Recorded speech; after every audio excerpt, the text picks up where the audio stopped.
읽겠습니다. 나 주 하나님의 말이다. 나의 거룩한 산 이스라엘의 그 높은 곳에서 이스라엘 온 족속이 그 땅에 사는 모든 사람들이 나를 섬길 것이다. 거기에서 내가 그들을 기쁘게 맞아들이며 거기에서 내가 너희의 제물과 가장 좋은 예물을 온갖 거룩한 제물과 함께 요구할 것이다. 내가 여러 민족 속에서 너희를 데리고 나오며 너희가 흩어져 살던 그 모든 나라에서 너희를 모아올 때에 나는 아름다운 향기로 너희를 기쁘게 맞이하겠다. 이방 사람들이 보는 앞에서 너희를 통하여 나의 거룩함을 드러낼 것이다.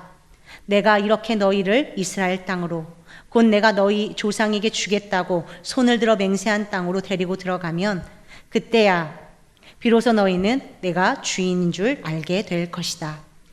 거기에서 너희가 자신을 더럽히며 살아온 길과 모든 행실을 기억하고 너희가 저질렀던 그 온갖 악행 때문에 너희가 스스로를 미워하게 될 것이다. 이스라엘 족속아, 내가 이렇게 너희의 악한 길과 타락한 행실에 따라 그대로 너희에게 갚았어야 했지만 내 이름에 욕이 될까 봐 그렇게 하지 못하였으니 그때에야 비로소 너희는 내가 주인인 줄 알게 될 것이다. 나 주 하나님의 말이다. 아멘. 우리의 삶이 참 어려움을 겪고 낙심하고 마음이 무너질 때가 있습니다. 조금만 날씨가 덥기도 하고 어려운 일을 만나도 우리가 쉽게 흔들립니다. 근데 그런 경우를 만나면 대부분의 사람들은 그냥 낙심하는 그 흐름을 그냥 붙잡고 그냥 다른 곳에서 위로받기를 원합니다. 근데 여러분, 그때 기도하면 살아나는 줄 믿습니다. 주의 이름을 부르면 살아나는 줄 믿습니다. 오늘 우리가 말씀을 나누고 간절히 기도할 때 여러분 소리를 내어 입을 크게 벌려 주의 이름을 부르시기를 바랍니다. 여러분 아버지의 이름을 부르시기를 바랍니다. 오늘 그러면 주님이 역사하시는 밤이 될 줄을 믿습니다. 여러분 자라나실 때 여러분 부모님의 말 잘 들으며 자라나셨습니까? 솔직히 한번 생각해 보세요. 부모님의 말씀에 순종한다고 하면서도 대부분의 자녀들은 때로는 마음에 거역하기도 하고 또 불순종하기도 하고 내 뜻대로 해보려는 마음이 자녀들에겐 누구나 있죠.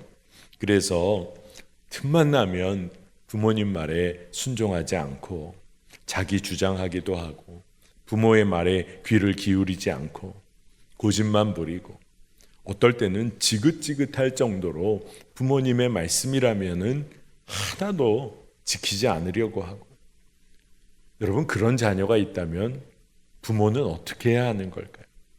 어떻게 할 수가 있는 걸까요? 부모가 해야 할 가장 중요한 일은 뭘까요? 그냥 그런 마음이 들었어요. 그 부모가 해야 할 가장 중요한 일은 그 자녀를 결코 포기하지 않는 일이다. 결코 포기하지 않고 그 자녀를 하나님께 올려드리는 일이다. 그런 마음이 들었어요. 여러분, 자녀만 그럴까요? 자녀만? 우리 자신의 삶도 주님께 올려드려야 합니다. 우리 자신의 삶을 우리 아버지가 되시는 하나님께 올려드려야 하는 거예요. 여러분 어릴 때 부모님들이 자녀를 혼낼 때 여러분 들어보셨던 말 중에 지금 생각해 보니까 가장 무서운 말, 부모님이 하셨던 말 중에 여러분 그런 게 여러분 있다면 뭘까요? 제가 한번 생각해 봤어요. 아마 대부분 부모님들이 그렇게 권면하고 가르치려고 하시다가 이런 말을 한두 번 하십니다. 그래 이제 난 모르겠다. 네 맘대로 해라. 네 맘대로. 새겨들어야 돼요. 그렇죠? 진짜 네 맘대로 하라는 건지. 아침에 학교 보내야겠는데 깨워도 5분만 하면서 안 일어나면 부모님이 뭐라고 그러시던가요? 그래 오늘 너 학교 가지 마라. 가든지 말든지 맘대로 해라. 여러분 사실 이 말이 진짜 무서운 말입니다. 커서 생각해 보니까 혼자 모든 것을 책임져야 하는 삶이 진짜 무서운 삶이잖아요. 세상을 살면서 모든 일을 나 혼자 다 책임지며 살아야 한다. 얼마나 무서운 일입니까? 고아의 영을 가지고 사는 거예요. 홀로 남겨진 삶이 그렇습니다. 그런데 오늘 우리가 이 밤에 한 가지를 기억해야 할 것이 하나님은 우리를 결코 포기하지 않으시겠다고 작정하셨어요. 네 맘대로 해라. 하나님은 그러지 않으세요. 내 명령과 규례를 지키며 나의 안에 거하라고 말씀하고 계세요. 그러니 너무너무 감사한 거죠. 오늘 에스겔서 말씀에 하나님께서는 어떤 말씀을 하나님의 백성에게 주시냐 하면 나의 백성을 회복시키겠다. 그 말씀을 주고 계신 거예요. 근데 오늘 우리가 읽은 에스겔 20장의 그런 배경을 보면 너무너무 패역한 이스라엘 백성이었어요. 우상 숭배에 빠져서 세상과 하나님 사이를 오고 가면서 반복적으로 하나님을 모른다 하고 배반했던 이스라엘 백성들. 그래서 지금 무너질 대로 무너져 있는 이스라엘 백성들을 그들에게 하나님이 말씀해 주시는 거예요. 내가 너희를 회복시키겠다. 그 약속을 허락해 주시는 겁니다. 얼마나 놀라운 은혜와 사랑의 하나님이신지 모릅니다.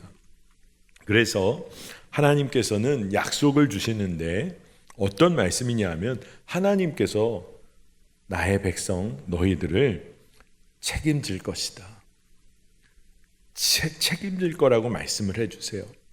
그래서 제가 이 말씀을 묵상하다가 하나님의 사랑과 은혜가 이렇게 놀라운데 우리가 하나님의 성품, 하나님의 일하심을 더 정확히 알고 믿음으로 그 하나님의 성품과 일하심을 믿음으로 취해야겠다. 그런 생각이 들었어요. 하나님이 주신 회복의 그 약속의 구체적인 내용은 이런 말씀이에요. 우상들을 섬기고 하나님을 떠난 삶에 관하여 하나님은 먼저 강하게 경고를 하십니다. 그 다음에 주의 약속과도 같은 말씀을 주세요. 에스겔서 20장 40절인데 나 주 하나님의 말이다. 나의 거룩한 산 이스라엘의 그 높은 곳에서 이스라엘 온 족속이 그 땅에 사는 모든 사람들이 나를 섬길 것이다. 거기에서 내가 그들을 기쁘게 맞아들이며 거기에서 내가 너희의 제물과 가장 좋은 예물을 온갖 거룩한 제물과 함께 요구할 것이다. 아멘. 이 말씀이 참 특별해요. 하나님께서 우상 숭배하고 패역했던 이스라엘을 경고하신 다음에 하시는 말씀인데 이스라엘을 회복시키시는데 우리가 읽은 요 40절의 말씀이 어떤 내용이냐면 이스라엘 백성들로 하여금 하나님을 예배하게끔 하시겠다는 거예요. 그리고 하나님께서 그 예배하는 이스라엘 백성을 기쁘게 맞이하시겠다. 그리고 이스라엘 백성들로 하여금 구별된 것으로 하나님께 올려드리는 헌신의 삶을 살도록 하나님께서 요구하시겠다는 거예요. 그러니 한번 정리를 해보면 내가 너희를 회복시킬 텐데 나를 예배하는 백성으로 삼겠다는 거예요. 그리고 그 예배하는 너희들을 기쁘게 맞이하겠다. 그리고 너희들이 구별된 것으로 나에게 헌신을 올려드려라. 그거를 요청하셨다는 거예요. 여러분, 우리의 삶이 회복됐는데 진짜 중요한 것이 무엇이냐 하면 예배 그리고 헌신이라는 거예요. 예배는 사실 큰 틀에서 헌신을 의미합니다. 그러니까 우리의 삶이 회복됐는데 다른 어떤 것보다 필요한 것이 예배와 헌신이라는 거예요. 하나님께서는 우리의 모습을 회복시키실 때 우리의 마음이 주를 향하도록 회복시키시기를 원하세요. 그게 가장 중요하다는 겁니다. 외적 환경이 회복되는 것도 중요해요. 우리의 눈엔 자꾸 그런 게 눈에 들어옵니다. 그러나 우리가 누구인지를 깨닫고 그것을 먼저 누리라고 하나님은 그것을 말씀해 주세요. 그러니 외적인 환경이 회복되는 것보다 더 중요한 게 뭐냐 하면 자녀다운 삶을 스스로 회복할 기회를 하나님은 주시기를 원하시는 거예요. 너희는 나의 자녀고 백성이야. 그것을 회복시켜 주시기를 원하세요. 그 일을 위해서 주님은 이끄십니다. 그래서 외적인 환경과 조건이 변화되고 바뀌는 것에 초점이 있는 게 아니라 하나님을 예배하는 마음을, 그 마음의 중심을 회복시키시기를 원하신다는 거예요.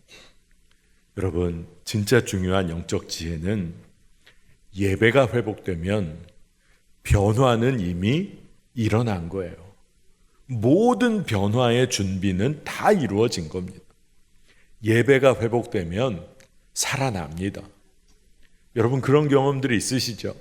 금요 성령 집회든 새벽 예배든 주일 예배든 너무너무 힘든 일도 경험하고 육신도 너무너무 지쳐서 예배의 자리를 갈까 말까, 온라인 예배 드릴까, 교회로 갈까. 근데 마음은 또 몸은 쉽지 않았는데 이상하게 예배당에 가서 성도들과 함께 예배해야 할 것 같아서 힘겹게 나갔더니 함께 예배하고 찬양하고 기도하는 가운데 영혼이 깨어나고 살아나고 힘을 얻고 성령께서 함께 하심이 믿어지고, 그래서 회복을 경험하셨던 적이 아마 많으실 거예요. 예배가 회복되면 삶은 변화되게 돼 있어요. 성도들이 이런 얘기를 할 때가 있어요. 너무 요즘 삶이 힘들어서 문제가 좀 해결되면 교회에 나가서 예배 드릴게요. 너무 힘들고 어려운데, 그렇게 어려운데 교회 가면 모임도 있고 섬기는 자리도 많아서 너무 부담이 됩니다. 나중에 다 정리되고 나면 예배 자리에 나갈게요. 얼마나 힘드시면 그럴까 하는 마음도 듭니다. 충분히 이해가 가요. 그런데 안타까운 마음도 듭니다.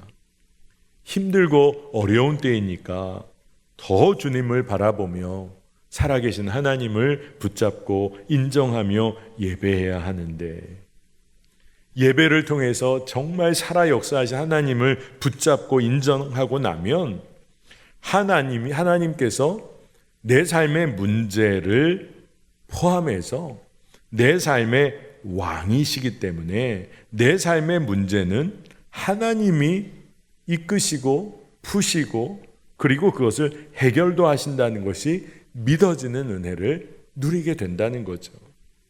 진짜 그래요. 여러분, 예배의 자리, 예배하고 기도하는 자리를 우리가 놓치면 안 됩니다. 힘들고 어려워서 기도할 수 없는 게 아니라 기도하지 않기에 하나님이 일하실 수가 없는 거예요. 내 삶의 주인이 아직도 자기 자신이라고 주장하며 사니까 예배하는 것도 내 뜻과 계획에 따라 예배하기도 하고 안 하기도 하고, 내 삶의 주인이 나니까 내가 내 마음에 따라 기도하기도 하고 기도 안 하기도 하고, 그러니 주님이 일하실 수가 없는 거예요. 오늘 말씀을 보면 하나님은 이스라엘 백성들로부터 마음의 중심을 받으시기를 원하셨어요. 그리고 그 다음에 하나님은 41절에 여러 민족과 나라들로부터 이스라엘을 나오게 하시고 또 모으신다, 그 말씀을 하시면서 41절 후반에 이렇게 말씀하십니다. 나는 아름다운 향기로 너희를 기쁘게 맞이하겠다. 이방 사람들이 보는 앞에서 너희를 통하여 나의 거룩함을 드러낼 것이다. 아멘. 이 말씀이 참 놀랍습니다. 하나님께서 우리를, 이스라엘 백성을 향기로 받으신다, 그렇게 하시겠다는 거예요. 진짜 은혜가 되는 말씀이에요. 하나님의 백성이라고, 자녀들이라고 해서 삶에서 다 향기가 났을까요? 악취가 나지는 않았을까요? 근데 하나님은 그 이스라엘 백성을 통하여 하나님의 거룩하심을 드러내시겠다는 거예요. 그러니 이스라엘 백성은 전혀 그런 삶을 산 게 아니라 우상 숭배하며 패역한 삶을 살았는데 하나님은 그들을 통하여 하나님의 거룩하심을 드러내시겠다. 그러니 이게 무슨 뜻입니까? 하나님이 하나님의 자녀, 하나님의 백성을 하나님께서 높이시겠다. 하나님께서 그들을 인정하시겠다. 하나님께서 그들이 자녀의 권세를 누리도록 이끄시겠다고 말씀하시는 거예요. 회복을 선포하고 계신 것입니다. 여러분, 하나님은 이상할 정도로 하나님 당신의 자녀를 통하여 하나님의 일을 하고 싶어 하세요. 당신의 자녀를 통하여 하나님 당신을 드러내기를 원하세요. 그러니 우리의 결정과 우리의 헌신을 통해서 하나님은 일하기를 원하세요. 그 이유가 뭘까요? 그 일을 통해서 우리를 높이기를 원하시고 때로는 우리의 마음의 상처도 깊은 열등감과 우울감도 육신의 연약함과 무기력함도 주님께서 우리를 통해 일하심으로 우리를 회복시키시기를 원하시는 거예요. 여러분 아마 이런 질문이 드시는 때가 있을 거예요. 왜 굳이 나를 통해서 일하려고 하실까? 여러분, 하나님은 여기 계신 여러분을 통해 일하기를 정말 원하세요. 하나님은 우리를 부르십니다. 우리를 고치시고 가르치세요. 그리고 회복시키셔서 사명의 자리로 보내기를 원하세요. 왜냐하면 우리를 통하여 하나님이 일하시면서 우리의 삶을 완전히 바꾸시기를 원하세요. 여러분, 하나님이 정말 그러시는데 우리는 우리의 삶을 맡겨드리기만 하면 되는 거예요. 하나님은 그토록 하나님을 모른다 했던 우리를 불러 사용하기를 원하세요. 그래서 사도 바울은 우리에게 권면을 합니다. 우리의 삶을 하나님께 드려야 하는 일에 관하여 로마서 6장 13절에 그러므로 여러분은 여러분의 지체를 죄에 내맡겨서 불의의 연장이 되게 하지 마십시오. 오히려 여러분은 죽은 사람들 가운데서 살아난 사람답게 여러분을 하나님께 바치고 여러분의 지체를 의의 연장으로 하나님께 바치십시오. 아멘. 여러분, 하나님께 우리의 삶을 바친다는 것이 바로 헌신이에요. 그리고 우리의 삶을 하나님께 바친다는 게 바로 헌신이고 예배인 것입니다. 많은 경우 성도들이, 그리스도인들이 사명의 자리는 힘들고 어려운 자리라고 생각을 합니다. 교사로 섬기다가 힘들고 지친다고, 찬양대로 섬기다가 삶이 너무 바쁘다고 얘기하는 분들이 계시기도 해요. 그런데 우리가 잘 알아야 합니다. 교사로 찬양대로 섬기며 기도했기에 더 무너지지 않고 버틸 수 있었던 거예요. 그래서 예배하는 자리에 힘겹게라도 나와서, 그리고 내가 사명의 자리에 부름받았기에 누군가를 위해 기도해야 하는 사명도 감당하다 보니 내가 살아난 거예요. 이상하게 사명의 자리는 힘들다고 자꾸 생각을 합니다. 물론 우리가 시간도 내고 재정도 헌신하고 여러 가지를 해야 할 때가 있겠죠. 그러나 대부분 많은 사람들이 헌신은 무언가를 포기해야 한다. 섬기는 사람은 고생하다가 결국 지치게 될 거다. 이런 생각이 많이 가지고 있어요. 그런데 여러분, 하나님과의 관계가 형식적인 관계라면 그럴 수도 있겠다 싶어요. 여러분, 하나님과의 관계가 내가 형식적으로 하나님과 그렇게 관계를 갖고 있으니까 하나님께 헌신하는 게 힘들죠. 섬기는 게 힘들죠. 그런데 하나님과 우리의 관계는 아버지와 자녀의 관계예요. 우리가 하나님으로부터 생명을 얻은 관계예요. 그게 깨달아지고 믿어지기 시작하면 헌신은, 섬김은 기쁨이에요. 우리를 살립니다. 여러분, 진짜 사명의 자리에 서보면 어떠한 어려움도 견뎌낼 수 있는 힘과 지혜를 그곳에서 얻게 돼요. 여러분, 진짜 사랑하는 관계에서는 헌신하고 섬길 수 있는 것이 기쁨이죠.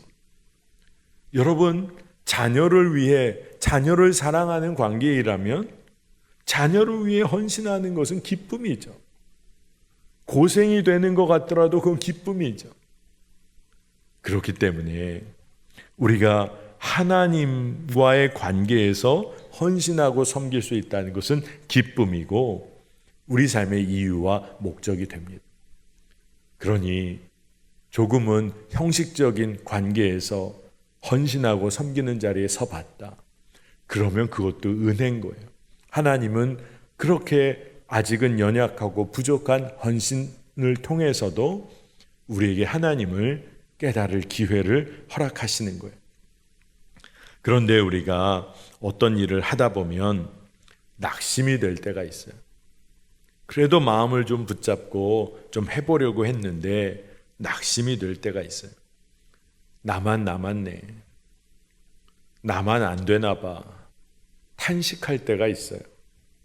여러분, 주님과의 관계에서, 그 관계에서 헌신하고 섬기는 일에 있어서 가장 큰 적은 낙심이에요. 낙심.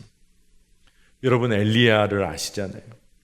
성경에서 가장 많은 기적을 행한 선지자 중에 한 사람이 엘리야입니다. 그런 엘리야도 어떤 기도를 하나님께 했나요? 하나님, 차라리 저를 죽여주세요.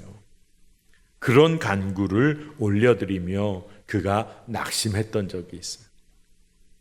그런데 하나님께서 호렙산 동굴 앞으로 엘리야를 이끄셨죠. 산이 쪼개질 정도의 큰 바람이 불었는데 그 바람 속에 하나님이 안 계셨어요. 땅이 요동하고 갈라지는 지진 속에서도 하나님이 안 계셨어요. 모든 것을 한 줌의 재로 만들어 버릴 정도로 무섭고 시뻘건 그 불 가운데도 하나님은 안 계셨어요. 오히려 아주 세미한 음성, 그 음성 속에 하나님이 계셨어요. 여러분, 우리가 깨달아야 합니다. 하나님을 기적을 통해서만 만나려고 할 때, 한 번의 은혜를 통하여 하나님을 다 알려고 할 때 우리는 낙심할 수밖에 없어요. 진짜 그렇습니다. 그러나 우리의 마음속에 언제나 살아 역사하시며 말씀하고 계시는 주님을 주목하기 시작하면 세미한 음성으로 우리에게 여전히 말씀하고 인도하시는 주님을 발견하고 힘을 얻습니다. 관계가 깊어져요. 하나님을 사랑하는 마음이 깊어져요.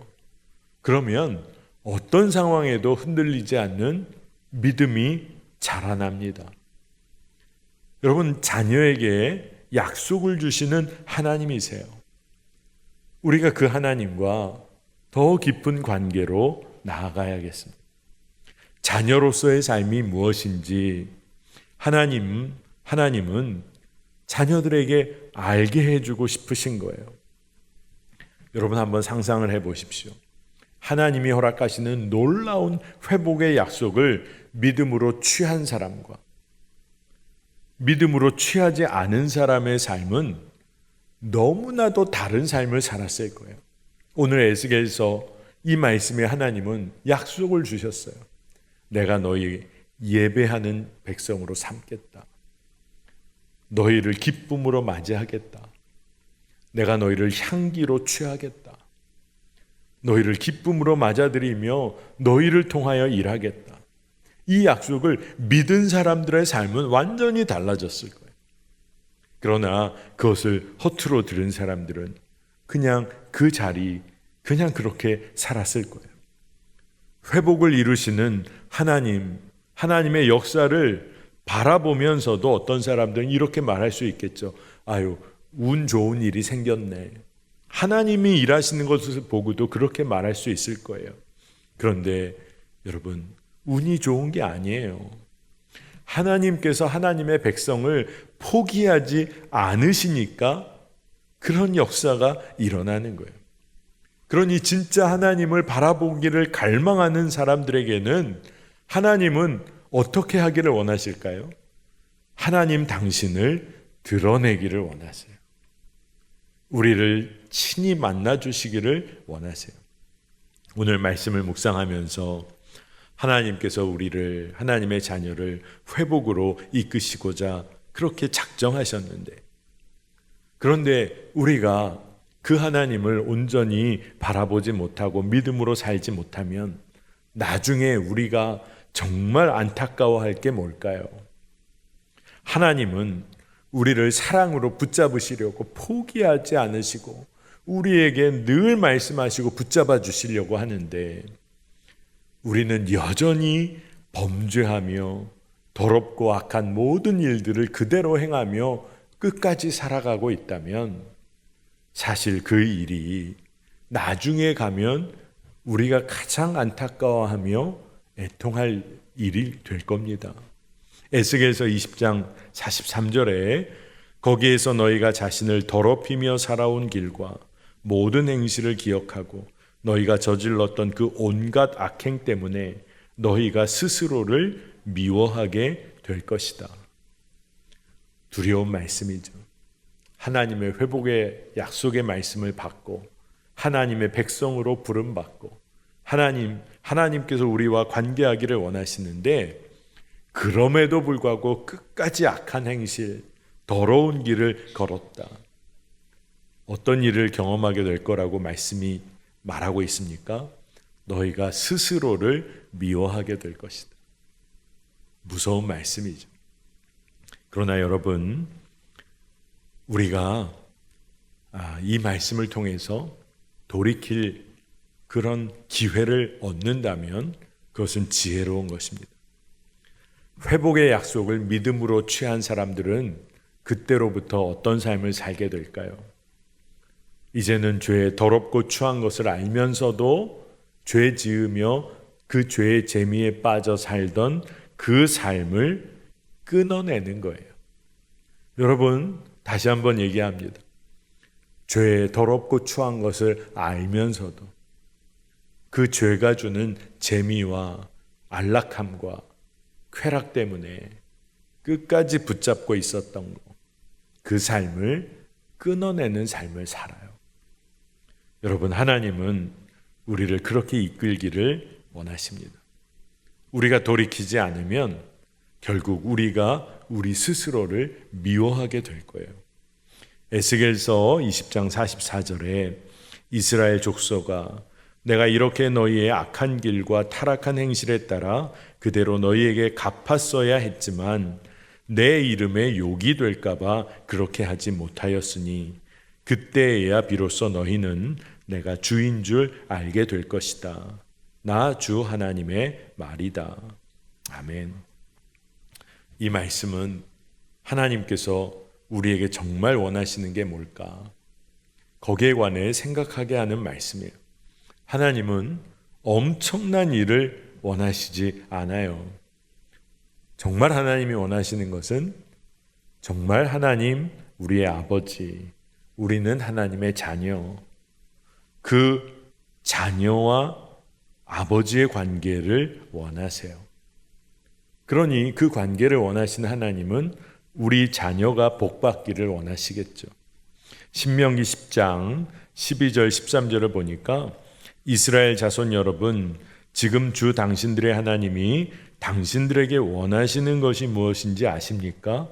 주 당신들의 하나님을 경외하며 그의 모든 길을 따르며 그를 사랑하며 마음을 다하고 정성을 다하여 주 당신들의 하나님을 섬기며 당신들이 행복하게 살도록 내가 오늘 당신들에게 명하는 주 당신들의 하나님의 명령과 규례를 지키는 일이 아니겠습니까? 모세가 하나님의 말씀, 마음을 전하고 있는 대목이죠. 하나님이 진짜 원하시는 것은 우리가 행복하게 살기를, 우리에게 복 주시기를 원하셔서 명령과 규례를 주신다는 내용이에요. 자, 신명기 말씀도 그렇고 에스겔서의 말씀도 그렇고 공통점은 뭐냐 하면 하나님께서 친히 행하시겠다는 거예요. 너희의 악한 방식대로가 아니라 내 이름을 위하여 행하겠다라고 말씀하고 계세요. 이스라엘 백성의 악한 방식이 스스로의 삶을 위해, 스스로를 위해 살았던 삶이에요. 자기중심적인 삶이었어요. 자기 욕구를 위해서 우상숭배까지도 했던 삶이었어요. 그런데 자신을 위해 사는 삶이 얼마나 악한 삶인지 그에 관해 주님은 계속 말씀을 하시면서 그러한 방식이 아니라 내가 나의 방식대로 너희의 삶을 이끌겠다고 말씀하세요. 그런데 그 표현을 어떻게 하시냐 하면 이제 내 이름을 위해 행하시겠다. 그렇게 하나님이 말씀하시는 거예요. 그러니까 이 말씀이 어떤 의미일까요? 어떤 의미인지 한번 생각해 보십시다. 하나님의 이름을 위하여 행하시겠다는 거예요. 그래서 제가 처음에 묵상을 할 때는 하나님께서 이스라엘 백성들이 하도 악한 일, 악한 방식을 놓지 않으니까 거리를 두시나. 근데 그게 아니었어요. 여러분, 보통 부모님들이 세상에서 불릴 때 어떻게 불립니까? 누구 아빠, 누구 엄마, 누구 할아버지, 누구 할머니. 그렇게 보통 사람들이 서로를 부릅니다. 누구 엄마, 누구 아빠, 누구 할아버지, 누구 할머니. 그러니까 하나님께서 내 이름을 위하여 행하겠다라고 말씀하시는데 제 마음에 품어지는 것은 하나님께서 우리의 아버지가 되시는데 우리의 아버지가 되시잖아요. 우리 아빠잖아요. 누구 아빠라고 부르는 것처럼 말이죠. 그러니 나를 위하여 행하겠다. 내 이름을 위하여. 그런데 이 말씀이 저에게 어떻게 들려왔냐면 자녀를 위한 그 일을 행하시겠다. 자녀의 이름으로 불리는 내 이름을 위해 행하겠다. 이게 은혜가 되더라고요. 자녀를 위해 행하시겠다는 거예요. 그러니 하나님께서 자녀를 위하여 다 행하신 다음에 내가 여호와 하나님임을 그것을 통하여 드러내시겠다. 그렇게 말씀해 주고 계세요. 자, 여러분, 오늘 말씀 가운데 우리가 기억해야 할 것이 있습니다. 나만을 위해 사는 삶이 전부인 것 같았는데 그게 진짜 사는 길 같았는데 하나님은 뭐라고 말씀하시냐 하면 그것은 더럽고 악한 일이다. 그리고 하나님은 뭐라고 우리에게 알려주시냐 하면 하나님께서 우리를 위해 사시고 행하시는 일이 축복이라고 말씀하십니다. 자, 여러분, 내가 나를 위해서 살면 그게 가장 좋은 것 같았는데 하나님은 뭐라고 말씀해 주시냐면 내가 널 위해 살 거야. 하나님께서 우리를 위해 사시겠다고 말씀해 주고 계세요. 여러분, 그러니 그게 진짜 복 중에 복인 거죠. 하나님이 우리를 위하여 일하시도록 우리의 삶을 헌신하는 거예요. 내어 드리는 거예요. 완전히 맡기는 거예요. 하나님의 회복은 그 약속을 믿는 자들에게 삶에 있어서 무너진 삶의 회복 정도에 머물도록 우리를 이끄시지 않아요. 그것을 뛰어넘어서 하나님의 명령과 규례, 공의와 법도를 지키며 정직히 행하는 자가 될 거라고 말씀해 주고 계세요. 여러분, 우리에겐 그런 힘과 능력이 없어요. 근데 우리에게는 십자가 그 완전한 사랑, 성취된 언약이 있어요. 그러니 믿음으로 바라보며 주의 인도하심만 따라가면 되는 거예요. 주님께서는 우리가 말씀대로 살아갈 힘과 능력이 없으니 어떻게 하시겠어요? 말씀대로 살아갈 수 있도록 성령께서 우리에게 지혜도 주시고 힘도 주시며 우리를 이끌어 가세요. 문제는 우리 삶을 내어드리면 되는 거예요. 우리가 혼자 그 일을 못할까 봐 함께 그 일을 이루어갈 동역자들을 허락해 주셨어요. 예배할 때도 함께 예배할 사람들을 허락해 주셨어요. 말씀을 나누고 은혜를 나눌 공동체를 허락해 주셨어요. 혼자 전도할 때 혼자 움츠러들까 봐 전도할 동역자들과 선교할 팀도 허락해 주셨어요. 누군가를 먹이고 섬겨야 할 때 마음을 함께 할 이들과 함께 행할 사람들도 허락해 주셨어요. 진짜 문제는 뭐예요? 함께 주님의 뜻에 순종하고 하나님을 나의 하나님으로 인정하는 거예요. 회복의 약속은 이미 주어졌어요. 하나님은 우리를 회복시키시겠다고 말씀해 주셨어요.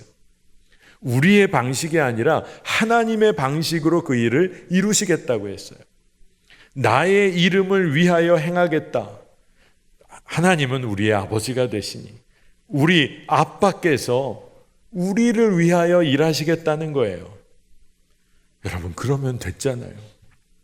두려워하고 염려할 이유가 없잖아요. 우리를 부르신 분이 우리를 통해서 일하시겠다고 이미 정하셨어요.